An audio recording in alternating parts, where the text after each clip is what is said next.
किशोरी जी ने सबकी इच्छाएं पूर्ति की है,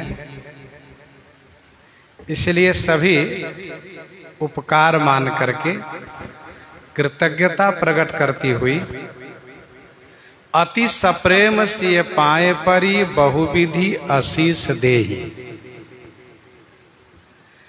अति सप्रेम माने अति सप्रेम अर्थात अतिशय प्रेम के साथ, अति सप्रेम माने अतिशय प्रेम के साथ श्री सीता जी के श्री चरणों में वंदन प्रणाम करके बहुविधि देहि आशीष बहुत प्रकार से आशीर्वाद देने लगी।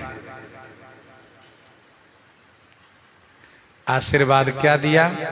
कहा कि तुम सदा सुहागिन हो। कब तक? कहा जब लगी मही अहि शीश, जब तक यह मही माने पृथ्वी, अहि माने शेष जी के सिर पर रहती है। अति सप्रेम सिय पाए परी बहुविधि देहि आशीष। बड़े प्रेम के साथ श्री सियाजू के श्री चरण कमल में वंदन प्रणाम की। मन में यह भाव है कि मोह पहि हो ही न प्रति उपकारा, बंदौ तब पद बारहि बारा।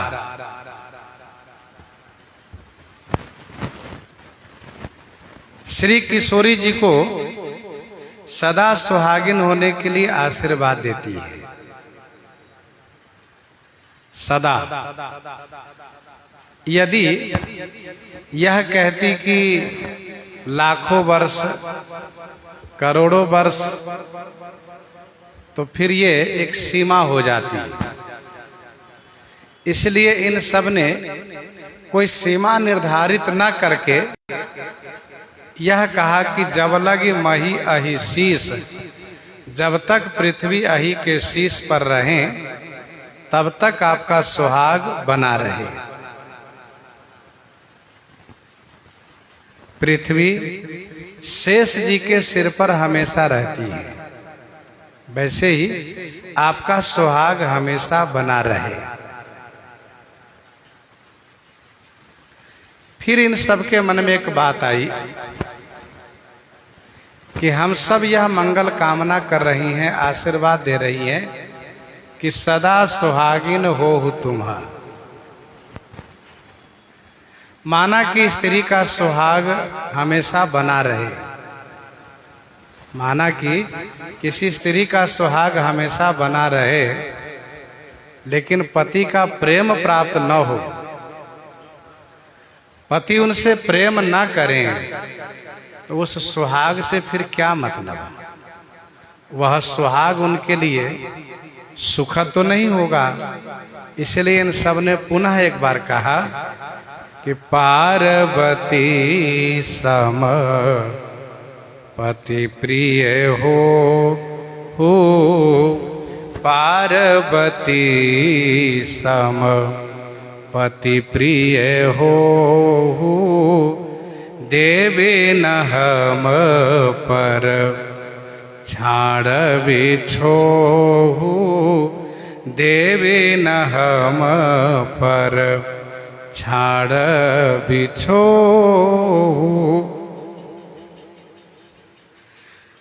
पार्वती सम पति प्रिय हो। श्री पार्वती जी के समान आप पति प्रिया बनिए। हे देवी, हम सब पर छोहू ना छाड़बी, अर्थात हम सब पर आप छोहू माने स्नेह कृपा नहीं छोड़िएगा, हमेशा स्नेह ममता कृपा बनाए रखिएगा।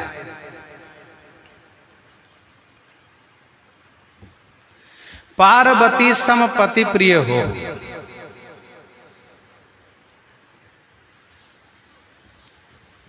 महिलाओं को पति प्रिया बनने में, सुहागिन बनने में श्री पार्वती जी के नाम लेकर के आशीर्वाद दिया जाता है। क्यों? इसलिए कि श्री पार्वती जी जिस प्रकार से पति प्रिया बनी है, उस प्रकार से कोई और पति प्रिया नहीं बन पाई है। श्री पार्वती जी भगवान शिव के आधे अंग में निवास की है। अर्धांगिनी होने का यदि पूर्ण अधिकार प्राप्त किसी ने की है तो वह है श्री पार्वती जी।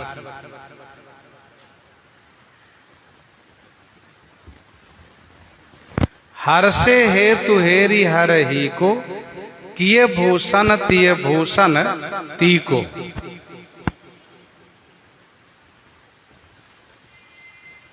श्री पार्वती जी को भगवान शिव ने अपने आधे अंग में निवास दिया है। एक बात ध्यान दीजिएगा, श्री पार्वती जी अमर होने के लिए, अमरत्व पाने के लिए भगवान शिव से प्रार्थना की कि मुझे कथा सुनाइए, और भगवान शिव ने अमर कथा भी सुनाई। परंतु उस कथा से श्री पार्वती जी अमर नहीं हो पाई, अमर हो गए श्री सुखदेव जी।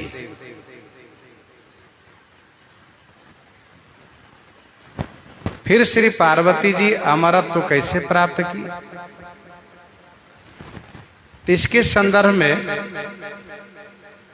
कथा इस प्रकार की है कि भगवान शिव के कहने पर देवी श्री पार्वती जी ने श्री वामदेव जी से वैष्णवी दीक्षा प्राप्त की, और वैष्णवी दीक्षा प्राप्त करने के बाद भगवान विष्णु की आराधना शुरू कर दी। भगवान शिव कभी कभी बहुत पहले ही भोजन करना चाहते हैं, कभी कभी बहुत बाद में। तो श्री पार्वती जी पहले भोजन प्रसाद बना के रख देती हैं, इसके बाद निश्चिंत होकर के नियम करती हैं, जिससे कि भजन नियम में कोई खटका न रहे। एक बार द्वादशी के दिन ऐसा ही हुआ, श्री पार्वती जी ने भोजन प्रसाद बना करके रख दिया, नियम करना शुरू किया। भगवान शिव ने पूछा बड़े प्रेम से, देवी पार्वती अभी नियम करने में कितना समय लगेगा? तो देवी पार्वती जी ने कहा, स्वामी नियम का सारा अंग पूरा हो चुका है, केवल विष्णु सहस्त्र नाम का पाठ बाकी है।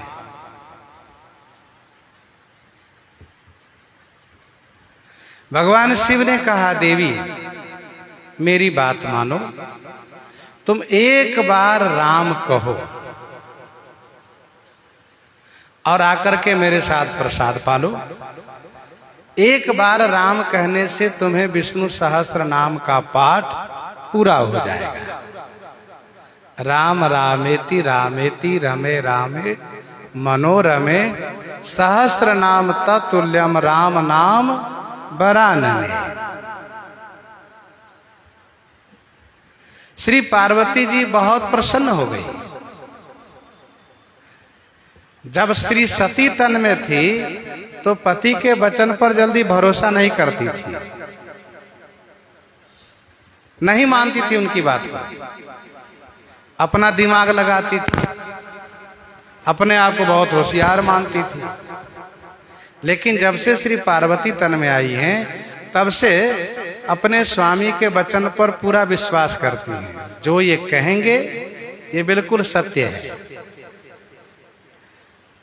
तो भगवान शिव ने देखा कि इनको बड़ी प्रसन्नता हो रही है, श्री पार्वती जी बहुत खुश हो गई। सहस नाम सम सुनी शिव वाणी जपी, सहस्र नाम के समान है राम नाम। क्या बढ़िया बात है। सहस्र नाम सम सुनी शिव वाणी और जपी। उन्होंने एक बार जाप किया, बड़े प्रेम से राम कहा और पिए संग भवानी जेई भोजन किए। तो भगवान से बड़े खुश हो गए। वाह, मानना पड़ेगा कि देवी पार्वती में बहुत बदलाव हो गया और जो गुण होने चाहिए सारे गुण इनमें विद्यमान हो गए।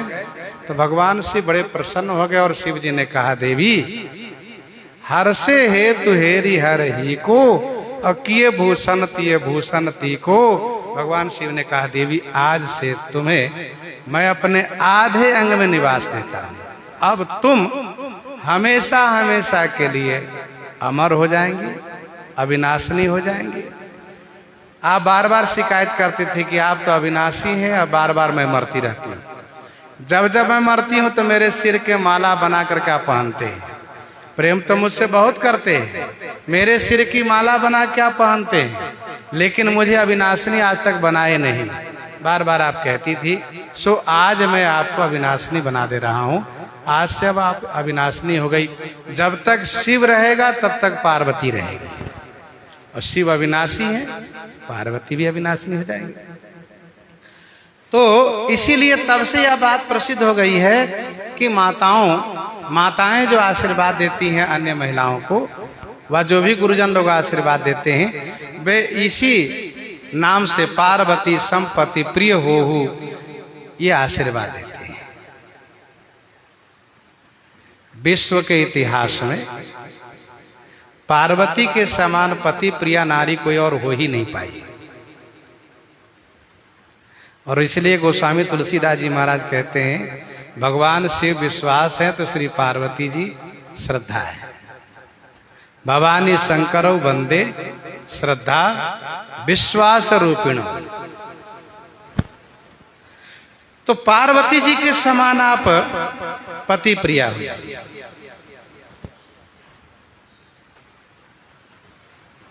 इसका दूसरा भाव यह है कि आपके पति तो तपस्वी बने हैं।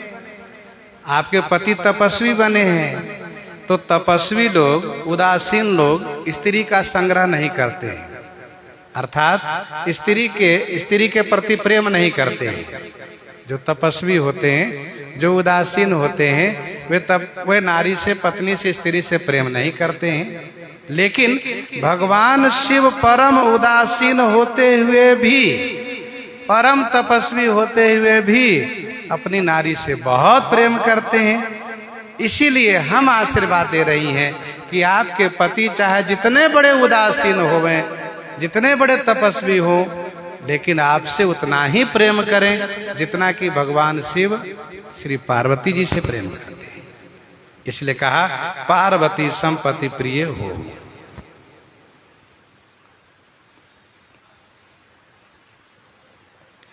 देवी न हम पर छाड़ा भी छोह। हे देवी, आप हमारे ऊपर छोह नहीं छोड़िएगा, हमारे ऊपर से छोह नहीं छोड़िएगा। का मतलब यह है कि आप हमारे ऊपर कृपा हमेशा बनाए रखिएगा, कृपा नहीं छोड़िएगा। यह है इन सब का प्रेम। पुनि पुनि विनय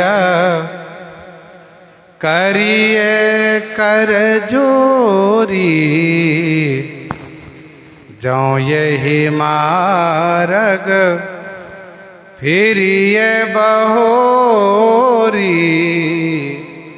पुनि पुनि विनय करिए कर जोरी, जो यही मार्ग फिरिए बहोरी। पुनि पुनि विनय करिए कर जोरी। पुनि पुनि माने बार बार, हम सभी कर जोरी माने हाथ जोड़ करके विनती कर रही हैं कि जो माने यदि बहोरी यही मार्ग फिरिए। बहोरी माने फिर, पुनः यही मार्ग माने इसी रास्ते से लौटिए। तो ये हम सबकी प्रार्थना है आपसे, हाथ जोड़ करके प्रार्थना है यदि इसी रास्ते से पुनः आप लौटती हैं तो दर्शन देव जानी निज दासी लखी सिए सब प्रेम पियासी। दर्शन देव जानी निज दासी लखी सिए सब प्रेम पियासी। निज दासी जानी दर्शन देव। निज दासी माने अपनी दासी जान करके हमें दर्शन दीजिएगा। गोस्वामी जी कहते हैं लखी सिए सब प्रेम पियासी। सीए लखी, किशोरी जी ने लखा, किशोरी जी ने देखा कि ये सभी प्रेम की पियासी है, अर्थात इन सबको प्रेम चाहिए, प्रेम की पियासी। दर्शन देव जानी निज दासी। आप हमें अपनी दासी जान करके दर्शन दीजिएगा। तो लखी सिए सब प्रेम पियासी। सबने लखा, श्री किशोरी जी ने लखा कि ये सभी प्रेम की पियासी है, सबको प्रेम चाहिए। तो किशोरी जी ने सबको प्रेम प्रदान किया। मधुर बचन कही कही परितोषी। मधुर बचन कही कही परितोषी। जनु कुमुदनी कौमुदी पोषी। जनु कुमुदनी कौमुदी पोषी। मधुर वचन कही कही परितोषी। मधुर वचन कही कही परितोषी। मधुर वचन माने मीठे वचन कह कह करके, परितोषी माने संतुष्ट किया श्री किशोरी जी ने। कैसे परितुष्ट किया, कैसे संतुष्ट किया? तो गोस्वामी जी कहते हैं जनु कुमुदनी कौमुदी पोषी। जनु माने मानो, कुमुदनी पुष्प को कौमुदी, कौमुदी माने चांदनी ने, कौमुदी माने चांदनी ने, चंद्रिका ने, ज्योत्सना ने, पोषी माने पोषण किया हो। मधुर वचन कही कही परितोषी। मधुर वचन कह कह करके परितुष्ट किया। जनु कुमुदनी कौमुदी पोषी। किशोरी जी ने कहा आप सबने मेरी बड़ी सेवा की है, सुंदर जल पिलाया है और सुंदर सेवा की है। आप सबको हम कभी भुला ही नहीं सकती,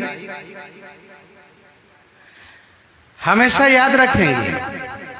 और यदि इस रास्ते से हम लौटती हैं, यदि इस रास्ते से मैं लौटती हूं तो आप सबसे अवश्य मिलूंगी, बिना मिले नहीं जाऊंगी। गोस्वामी जी कहते हैं जनु कुमुदनी कौमुदी पोषी।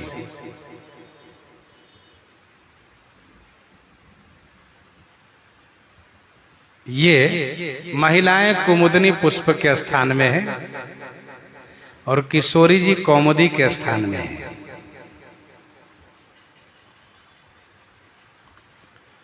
कौमुदी माने चांदनी, चंद्रिका।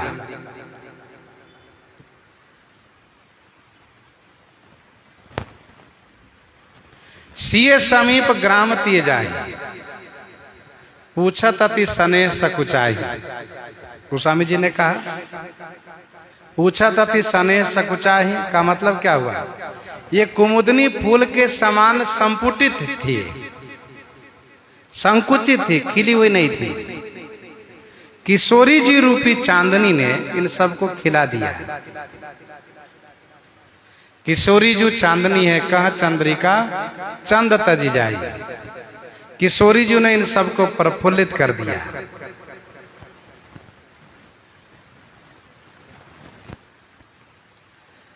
गोस्वामी जी कहते हैं, श्री राम जी की ओर श्री लक्ष्मण जी ने देखा तो श्री राम जी ने लक्ष्मण जी को इशारे से कहा, भैया अब यहां से चलना चाहिए। तो श्री लक्ष्मण जी तुरंत लोगों से पूछना शुरू किए। उत्तम सेवक वह है, उत्तम सेवक वह है जो बिना कहे ही सेवा करता हो, कहने पर कर देता हो। मध्यम है, कहने पर भी मना कर दे, फिर वो सेवक ही नहीं है। श्री लक्ष्मण जी उत्तम सेवक में से हैं। श्री राम जी को कहना नहीं पड़ा, श्री राम जी के रूप को देख करके जान गए। देखो भाई, सेवा तभी श्रेष्ठ बन पाती है जब सेवा का मन स्वामी में अनुरक्त हो। स्वामी के मन की बात सेवक जान लेते हो, तब वह अच्छी सेवा कर पाता है।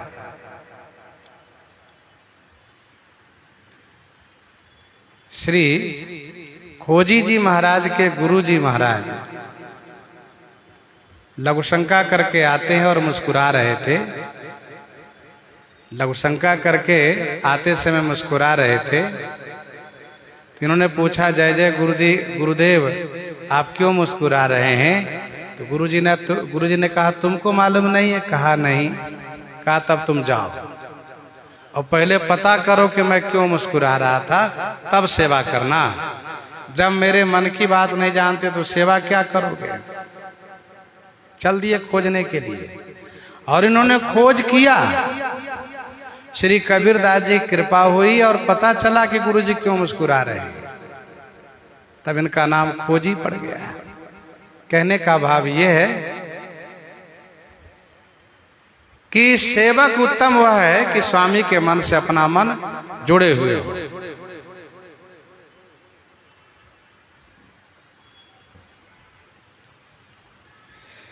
तब ही लखन रघुबर रुख जानी, पूछे मगलो गनि मृदुबानी। तब ही लखन रघुबर रुख जानी, पूछे मग लोगनी मृदुबानी। तब ही लखन रघुबर रुख जानी, पूछे मग लोगन ही मृदुबानी।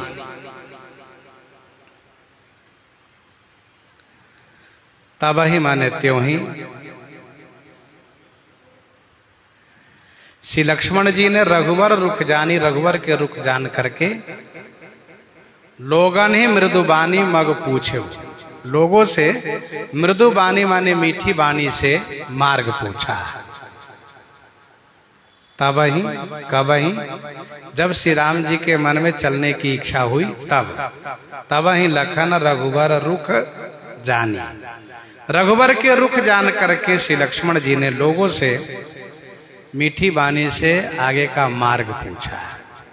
श्री लक्ष्मण जी ने कहा, भाइयों हम लोग आगे चित्रकूट की ओर जाना चाहते हैं, अथवा श्री लक्ष्मण जी ने कहा कि हम आगे महर्षि वाल्मीकि जी महाराज के आश्रम की ओर जाना चाहते हैं। कौन सा रास्ता सुगम होगा आप बताइए। पूछे मग लोगन है मृदुबानी। बहुत संभव है कि चित्रकूट के लिए पूछा है। गोस्वामी जी ने कहा जैसे ही श्री लक्ष्मण जी ने पूछा वैसे ही सब दुखी हो गए,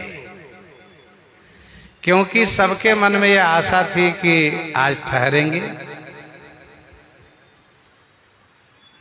लोगों ने निवेदन भी किया था, कहीं गवाइए छिनुक श्रम गवनव अवहि कि प्रात, आशा लग गई थी कि प्रातः काल तक रहेंगे, लेकिन अब वह आशा समाप्त हो गई, क्योंकि श्री लक्ष्मण जी रास्ता पूछ रहे हैं, इसका मतलब ठहरेंगे नहीं, जाएंगे। अब ये बटोही है, राही है, इन पर हमारा जोड़ भी तो नहीं चल सकता है, हम जबरदस्ती रोक भी तो नहीं सकते। सुनत नारी नर भये दुखारी, पुलकित गात बिलोचन बारी, पुलकित गात बिलोचन बारी। सुनत नारी नर भय दुखारी, सुनते ही सब नर नारी दुखारी भय माने दुखी हो गए। पुलकित गात बिलोचन बारी। गात माने शरीर पुलकित हो गया, रोमांचित हो गया, और बिलोचन माने दोनों नेत्रों में बारी माने अश्रु भर आया। पुलकित गात बिलोचन बारी। सुनत नारी नर भय दुखारी, पुलकित गात बिलोचन बारी। सबके सब दुखी हो गए, सभी नर नारी।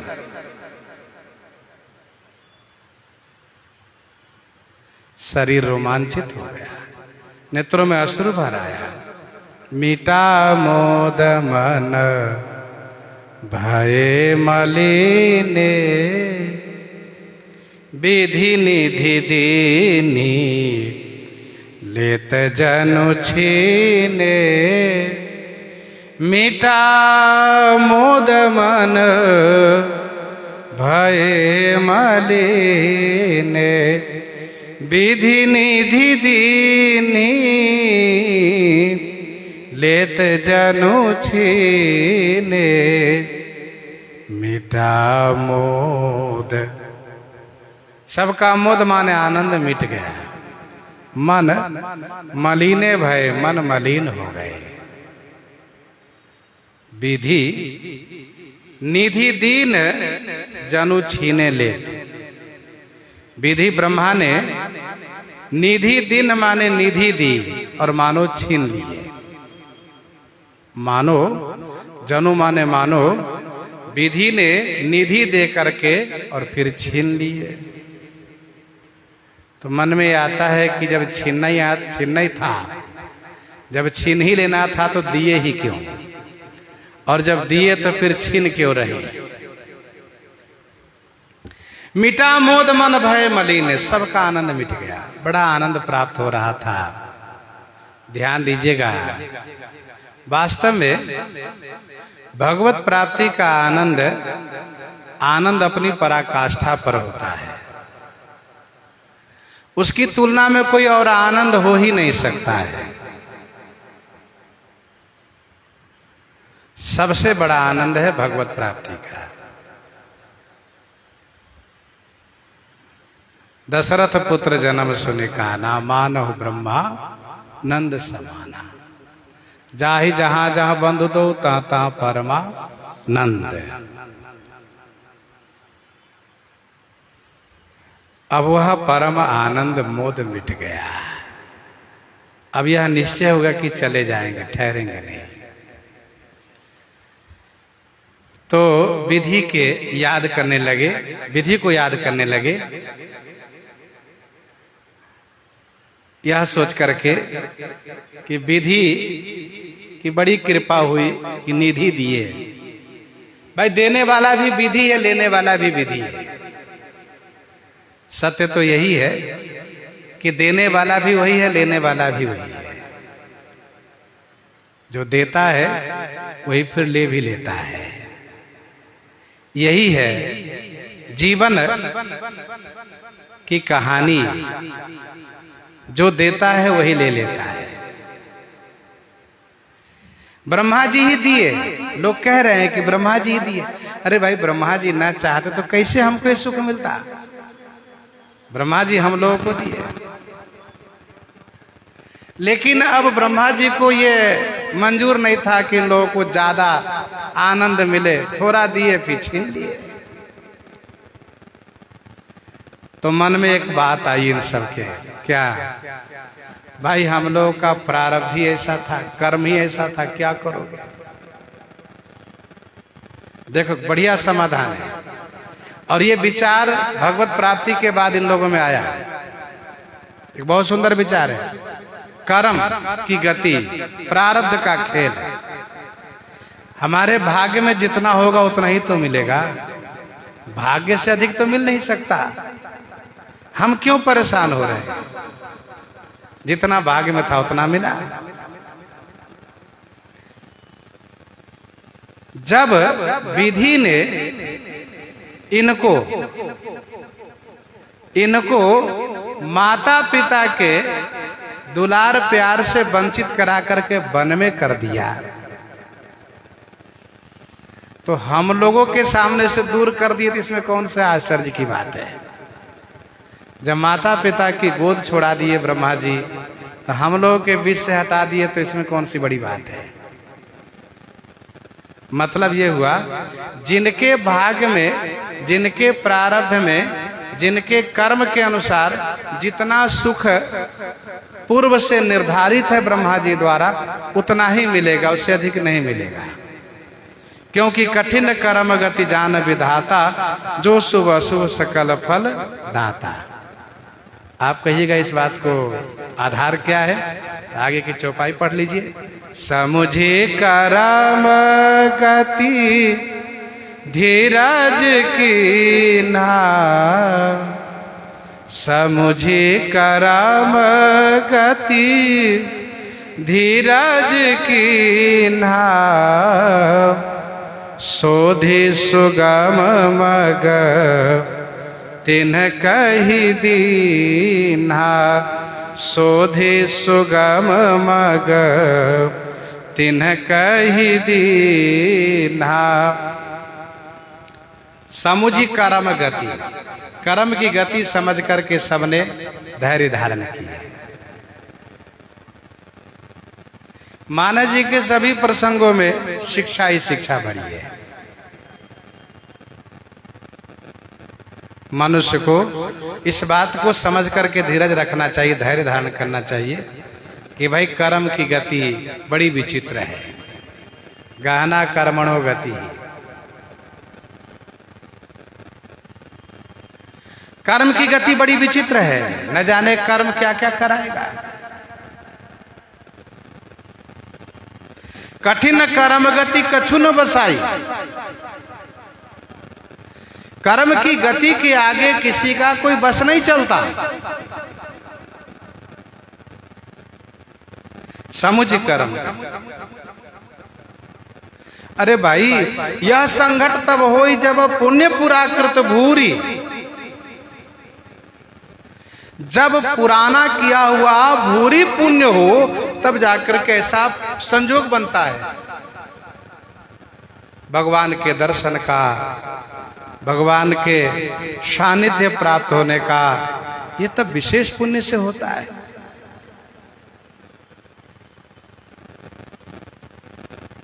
समुझ कर्म गति धीरज की ना। सभी ने कर्म की गति को समझा और धैर्य धारण किया। भैया हो, हमारे कर्म में इतना ही था, लेकिन इतना भी कोई कम नहीं, बहुत मिला। बहुत ऐसे लोग हैं जिनको इतना भी नहीं मिला। देखो, यदि अपने विवेक से विचार करे मनुष्य, तो उसको सभी जगह संतोष प्राप्त होगा। कहिए कैसे? तो जैसे कि हमें जो सुख मिला है हमारे भाग से, बहुत ऐसे लोग हैं जिनको हमारे जैसे भी नहीं मिला है। लेकिन हम मनुष्यों की एक बड़ी विचित्र प्रकृति है, क्या हम अपने से उन बड़ों की ओर देखते हैं, उनको इतना क्यों, लेकिन कभी कभी हम उनकी ओर भी देखें कि हमसे इतना कम क्यों इनको। ये भी तो है, ये भी तो इंसान है, ये भी तो मनुष्य है, इनको हमसे अधिक कम क्यों है, इनको भी तो मिलना चाहिए। तो कर्म की गति यदि विचार करे मनुष्य तो बड़ा संतोष होता है। भाई जितना प्रारब्ध में होगा उतना ही मिलेगा। फिर क्या करना चाहिए? प्रारब्ध अच्छा बनाओ, खूब भजन करो, खूब पुण्य कर्म करो, प्रारब्ध मजबूत हो, फिर पर्याप्त मिलेगा, भरपूर मिलेगा।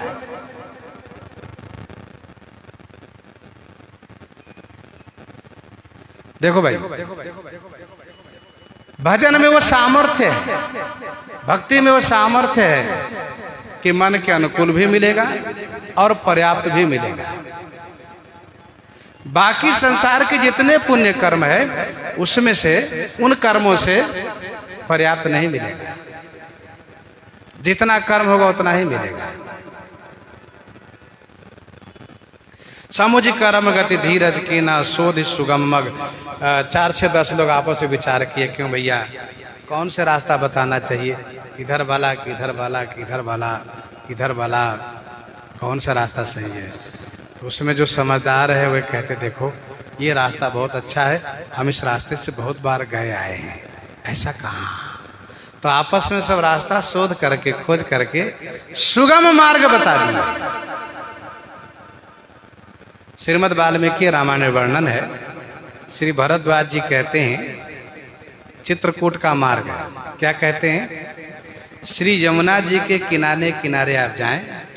भरद्वाज जी कहते हैं श्री यमुना जी के किनारे किनारे आप जाएं, आगे जाएं तो एक श्याम वट वृक्ष मिलेगा जहां पर सिद्धगण रहते हैं। उसके आगे आप जाएंगे तो नील कानन मिलेगा। जमुना जी की वहीं तीव्र धारा है, जमुना जी की धारा तीव्र है, वहीं पर जमुना जी से पार करें आप और उस रास्ते सीधे आप चले जाएं तो श्री चित्रकूट में पहुंच जाएंगे। मैं इस रास्ते से बहुत बार गया आया हूं, मैं इस रास्ते से बहुत बार गया आया हूं, इसलिए आप इसी रास्ते से जाइए। श्री यमुना जी किनारे किनारे जाइए, आगे श्याम वट वृक्ष है जहां सिद्धगण रहते हैं। यमुना जी की वहीं तीव्र धारा है, यमुना जी पार करें, आगे बढ़ें तो नील कानन मिलेगा, उसी रास्ते से आप जाएं। इस रास्ते से मैं कई बार आया गया हूं। लखन जानकी सहित तब गवन कीन रघुनाथ, फेरे सब प्रिय बचन कही,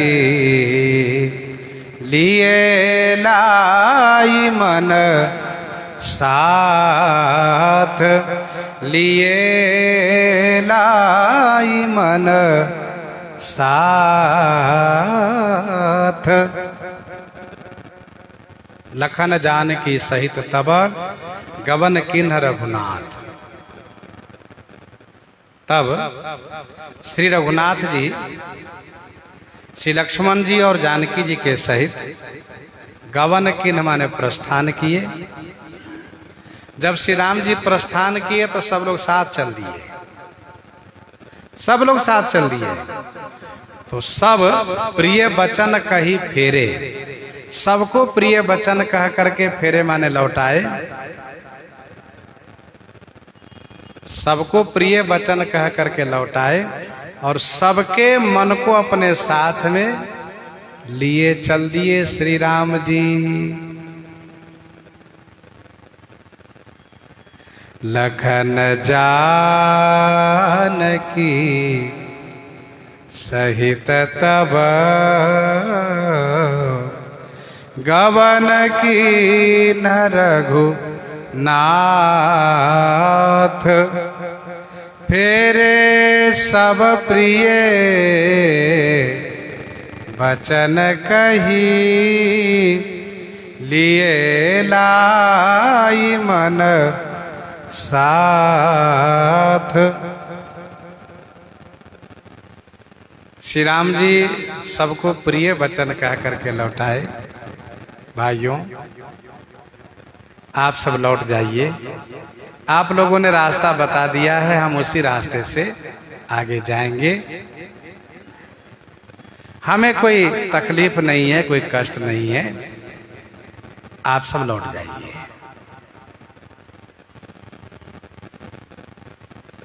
श्री राम जी जब लौटाए तो सब लौट लिए, लेकिन श्री राम जी सबके मन को अपने साथ में लिए गए।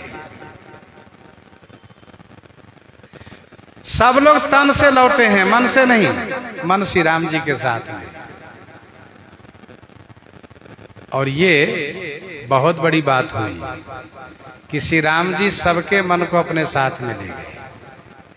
ध्यान दीजिएगा, हम सबका मन बड़ा चंचल है, कभी स्थिर नहीं होता है। कबहू मन विश्राम न मान, विश्राम ही नहीं मानता। शरीर से हम थकते हैं, मन से नहीं। मन हमेशा चलता ही रहता है।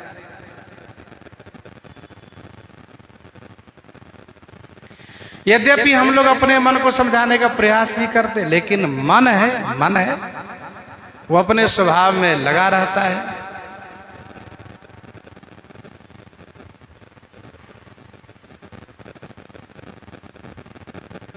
जिस प्रकार से मुर्गे को चाहे जितना खिला दीजिए, जैसे ही वह बाहर निकलेगा तो कूड़े में ही वह खोजना शुरू करेगा खाने के लिए।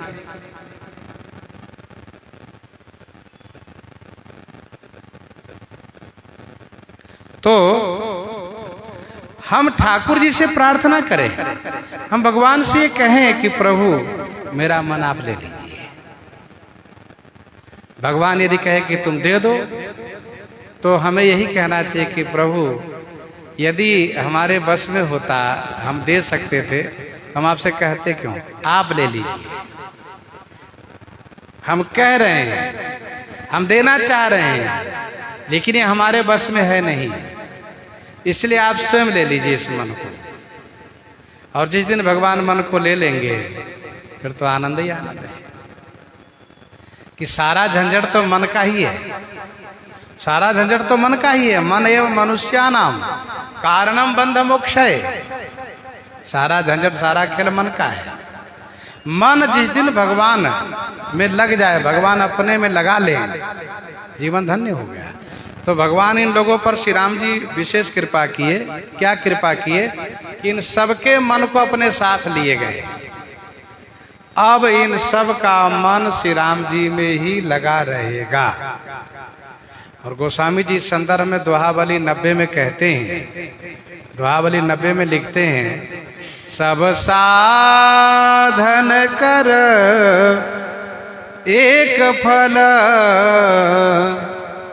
सब साधन कर एक फल, जेहि जान्यो सोई जान, ज्यों त्यों मन मंदिर बसही, राम धरे धनु बाण, राम धरे धनु बाण। सब साधन कर एक फल, जेहि जान्यो सोई जान, ज्यों तो मन मंदिर बसही, राम धरे धनुबान। मन रूपी मंदिर में श्री राम जी निवास कर जाए, समझ लो सभी साधन का फल मिल गया। अब कुछ बाकी नहीं रहा। तो लिए लाई मन साथ, फिरत नारी नर अति पछताही, दयहि दोष देहि मन माही, फिरत नारी नर अति पछताही। फिरत नारी नर अति पछताही। नारी नर फिरत माने लौटते हुए में, अति पछताही माने बहुत पछताते हैं, बहुत पछतावा करते हैं, ग्लानि करते हैं। दैय ही दोष देहि मन माही, मन माही दैय ही दोष देहि। मन में दैय ही माने दैव को, दैव माने कर्म को दोष देते हैं। दैव कहते हैं कर्म को। पूर्व जन्म कृतम कर्म, पूर्व जन्म कृतम कर्म तदैवमिति कथ्यते। हम जो किए हुए कर्म संग्रह कर चुके हैं, यही तो दैव कहलाता है। तो दैय ही दोष देहि मनमाही, मन ही मन दैव को दोष देते। हमारा कर्म ऐसा है, हमारा प्रारब्ध ऐसा है कि हम ज्यादा देर नहीं रह सकते इनके साथ में। अब चूंकि सबका मन श्री राम जी में लगा है, तो सहित विषाद परस्पर कहि, विधि कर तब उलटे सब अहि।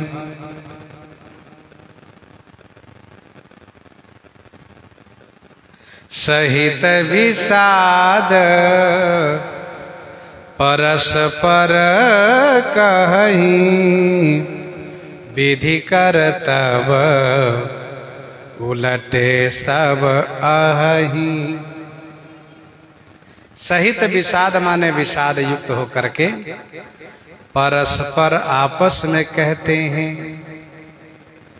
विधि कर तब उलटे सब अहि। विधि का सब कर्तव्य उलटे अहि, उल्टा है। विधि का सारा कर्तव्य उल्टा है। सहित विषाद परस्पर कहि, विषाद युक्त होकर के सब आपस में कहते हैं। ब्रह्मा जी का सारा काम ही उल्टा है, कोई काम सीधा नहीं है।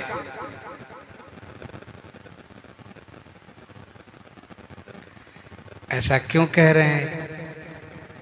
तो ऐसा इसलिए कह रहे हैं क्योंकि सब बड़े दुखी हो गए हैं, विषादग्रस्त हो गए हैं।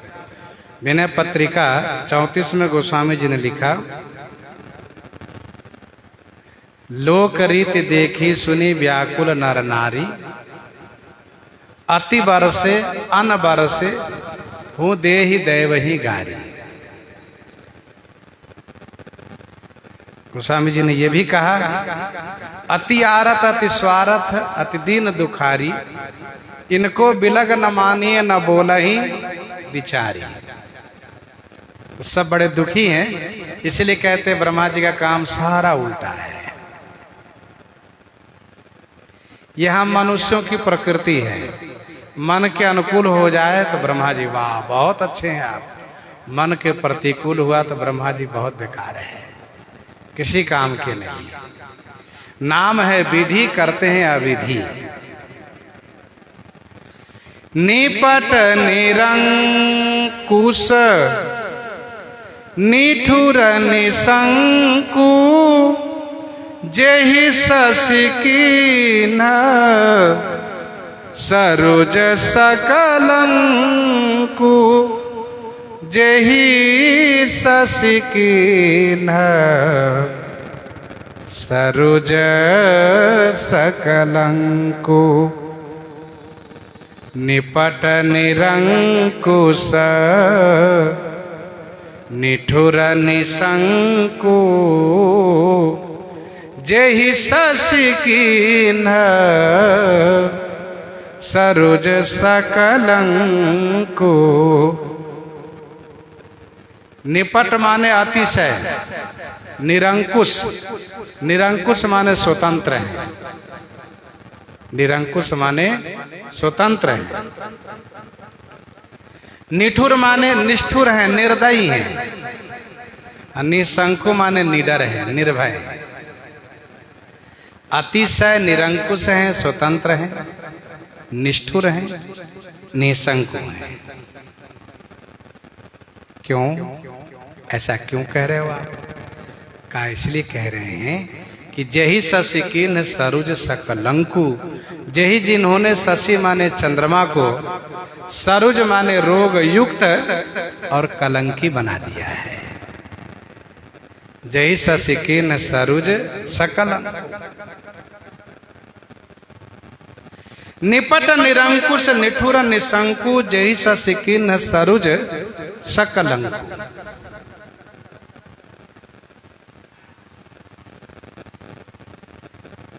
अतिशय निरंकुश है ब्रह्मा जी। अंकुश,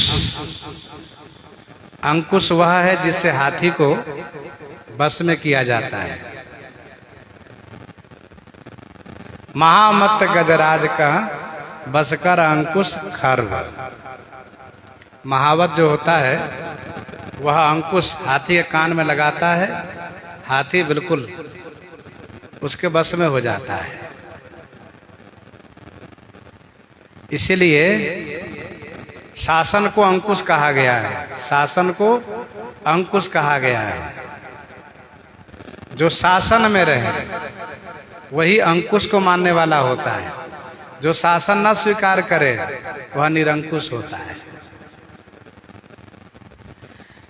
निरंकुश वह होता है जो बिल्कुल अपने आप को स्वतंत्र मानता है, किसी के शासन किसी के आदेश को नहीं मानता है। परम स्वतंत्र, न सिर पर कोई, निपट निरंकुश है।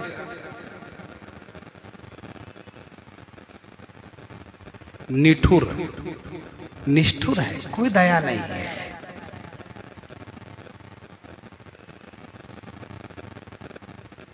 बाल केली सम विधिमति भोरी, बिल्कुल निर्दयी है ब्रह्मा जी महाराज, कोई दया नहीं है। निशंकु, निशंकु माने निर्भय है, कोई उनको डर भी नहीं है, उनको डर नहीं लगता।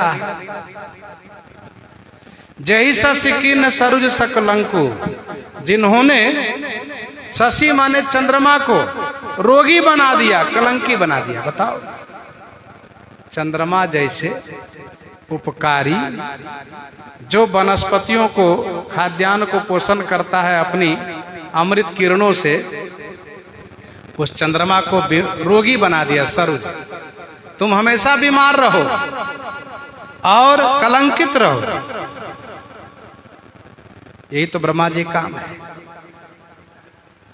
जो सबके हित करने वाले हो उसको बीमार कर दें, उसको कलंकी कर दें।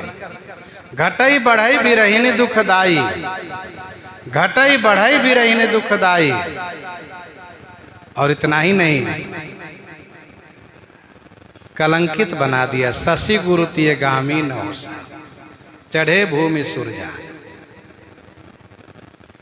रूख कलप तरु सागर खारा, रूख कलप तरु सागर खारा, तेहि पठये बन राजकुमारा, तेहि पठये बन राजकुमारा।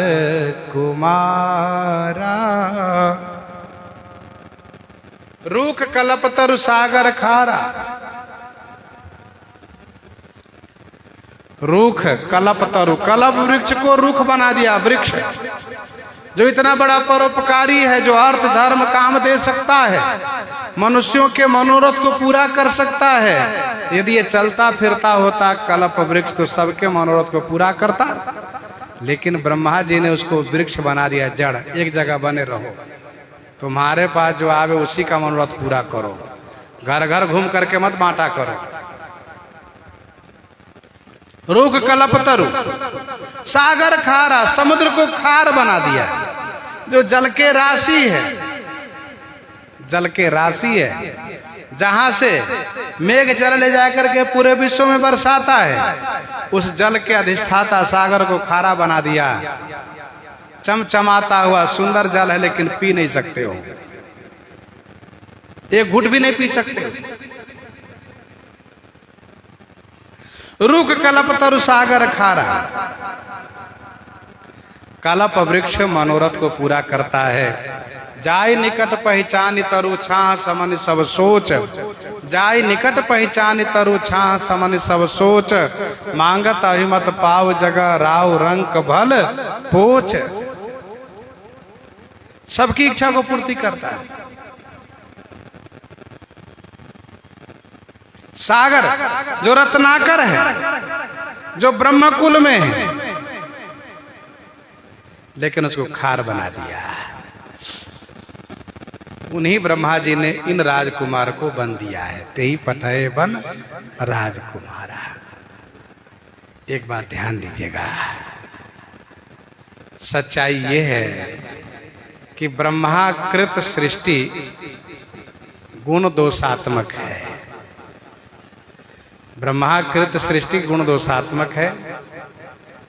संसार में कोई भी वस्तु व व्यक्ति नहीं है जिसमें केवल गुण ही गुण होगा अथवा केवल दोष ही दोष होगा। जिनमें केवल दोष ही दोष है उनमें भी बड़ा गुण होता है, जिनमें केवल गुण ही गुण है उनमें भी बड़ा कोई दोष होता है। जैसे दूर का ढोल बड़ा सुहावना लगता है, वैसे ही ऐसा लगता है कि अमुक में केवल गुण ही गुण है, लेकिन ऐसा नहीं है साहब। कोई न कोई दोष उनमें भी होता है, कोई न कोई कमी उनमें भी होती है। इसीलिए गोस्वामी जी ने लिखा कि सुनहु तात माया कृत गुण और दोष अनेक, गुनिया उभय न देखिए, देखिए सुआ विवेक। जब हमारी दृष्टि गुण पर जाती है, जब हमारी दृष्टि गुण पर जाती है तो उनके प्रति आकर्षण होता है, उनके प्रति हम विमोहित होते हैं, वे हमको प्रिय लगते हैं। और जब हमारी दृष्टि उनके दोष पर जाती है तो उनसे हमें नफरत होती है, घृणा होती है, वे फिर हमें अच्छे नहीं लगते। लेकिन सच्चाई क्या है? सच्चाई ये है कि गुण दोष सब में है, गुण दोष सब में है। कहि वेद इतिहास पुराना, विधि प्रपंच गुण अवगुण साना। भले उपोज सब विधि उपजाए, गनिगुण दोष वेद बिलगाए।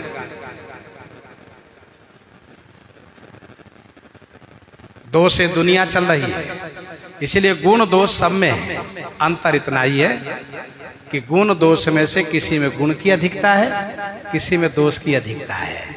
जिसमें दोष की अधिकता है वहां गुण छुपा हुआ है, जिनमें गुण की अधिकता है वहां दोष छुपा हुआ है। इतना ही अंतर है। ऐसा नहीं है केवल गुण ही गुण हो अथवा केवल दोष ही दोष हो। कोई भी वस्तु, कोई भी व्यक्ति हो, विधि प्रपंच सचल अनादि।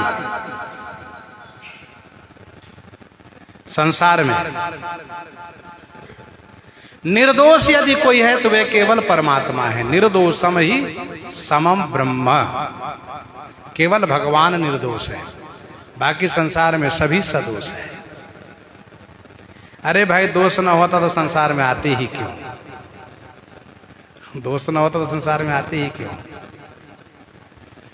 लेकिन होता क्या है कि कभी केवल गुण ही गुण किसी में दिखता है केवल, और कभी किसी में केवल दोष ही दोष दिखता है। ये हमारी दृष्टि की कमी है। गुण दोष देखना ये दोष, दृष्टि का दोष है। गुण दोष दृशेर दोषा। तो रूख कल्प तरु सागर खारा, तेहि पठय बन राज कुमारा। उन्होंने ही राजकुमार को भेजा है वन में। सबका मन श्री राम जी में लगा हुआ है, इसलिए ब्रह्मा जी को दोष दे रहे हैं और भी बहुत सी बातें कह रहे हैं कि यदि आप इनको बन ही दिए, ये घर मकान, ये वाहन, ये कपड़े, ये सुंदर भोग पदार्थ क्यों बनाए, किसके लिए बनाए। इस प्रकार से ब्रह्मा जी पर सब नाराज हो रहे हैं। प्रसंग को यहीं पर हृदयांगम करते हुए आइए श्रवण करते हैं श्री भक्तमाल जी से।